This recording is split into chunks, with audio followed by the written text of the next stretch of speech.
ಬೆಂಗಳೂರಿನಲ್ಲಿ ಫುಟ್ಪಾತ್ ತೆರವು ಕಾರ್ಯಾಚರಣೆ ಮುಂದುವರೆದಿದೆ. ರಿಚ್ಮಂಡ್ ಟೌನ್ ರಿನಿಯಾಸ್ ರಸ್ತೆಯಲ್ಲಿ ಜಿಬಿಎ ತೆರವು ಕಾರ್ಯಾಚರಣೆಯನ್ನ ನಡೆಸಿದೆ. ಅಂಗಡಿಗಳ ತೆರವಿಗೆ ಬೀದಿ ಬದಿ ವ್ಯಾಪಾರಸ್ಥರು ತೀವ್ರ ವಿರೋಧವನ್ನು ವ್ಯಕ್ತಪಡಿಸಿದ್ದಾರೆ.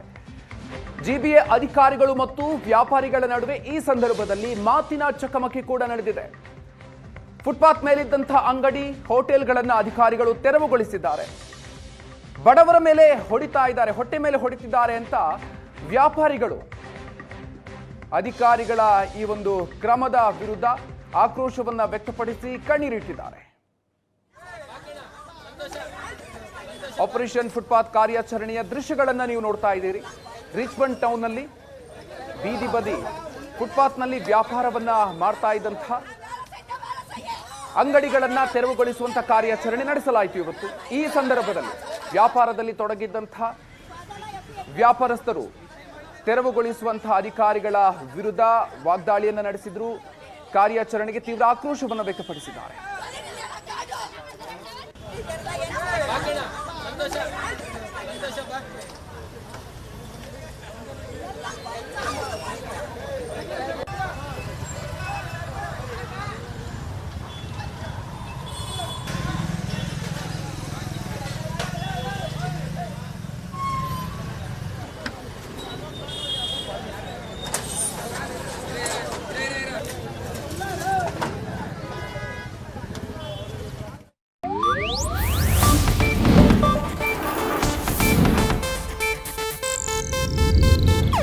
ಇದು ಏಷ್ಯಾನೆಟ್ ನ್ಯೂಸ್ ನೆಟ್ವರ್ಕ್ ಪ್ರಸ್ತುತಿ.